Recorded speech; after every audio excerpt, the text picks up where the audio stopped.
que Dieu nous bénisse, que Dieu vous bénisse, vous qui me regardez ce matin. Soyez bénis, enfants de Dieu, serviteurs de Dieu, servants de Dieu.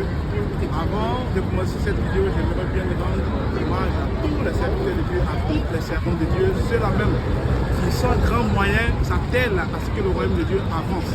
Sans grand moyen, font de leur mieux, de leur effort pour que la parole de Dieu se distille un peu partout dans le monde. Que Dieu vous bénisse.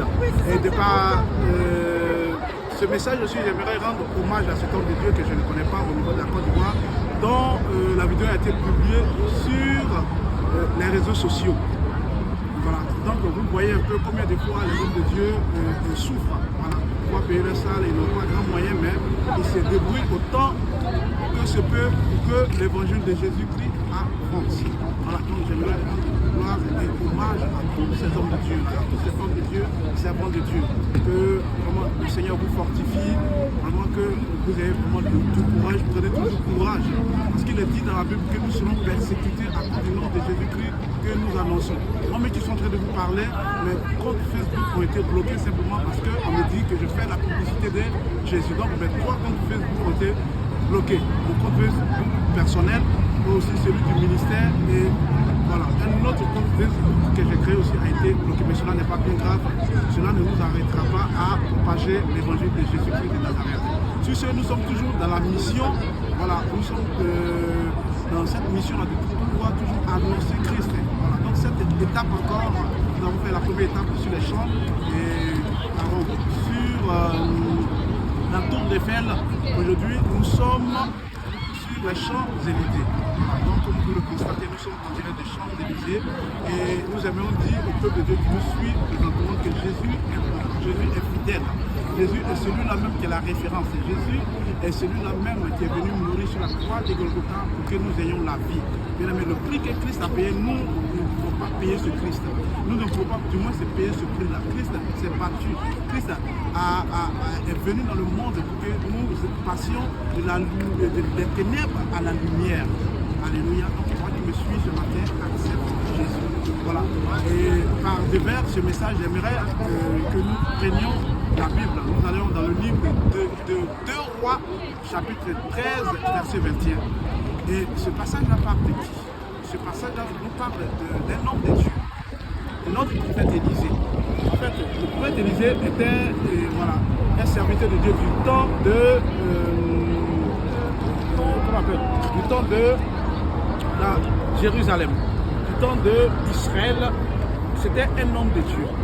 Et cet homme de Dieu, là, je vous explique rapidement le contexte historique. La Bible déclare que Jéroboam avait gouverné Israël. Amen. Il avait gouverné Juda. Et après sa mort, plusieurs années après, il y a eu Joas qui a pris les rênes du pouvoir, c'est-à-dire qui avait été investi comme roi d'Israël. Alléluia. Et le roi Joas a continué toujours dans la même bêtise. C'est pas moi qui le dis, c'est la Bible qui le dit. Il dit que Jéroboam, sous son règne, l'iniquité s'est accrue. Beaucoup de choses se sont manifestées au niveau d'Israël. Amen. Israël s'est détourné du peuple qu'on appelle des recommandations que lui avait données l'Éternel. Israël marchait au temps du roi Jéroboam, avait commis beaucoup de péchés. S'était détourné de la voie de Dieu. Jéroboam avait permis certaines choses que l'Éternel ne voulait pas.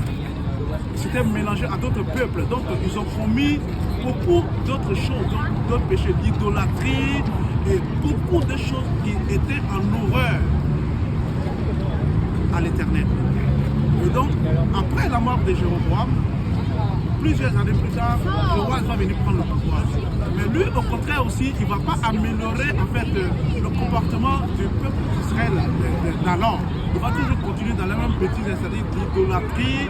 Il va toujours, le péché va encore davantage s'accroître sur l'oreille aussi de Joas. Alors, l'Éternel étant irrité, l'Éternel s'est fâché.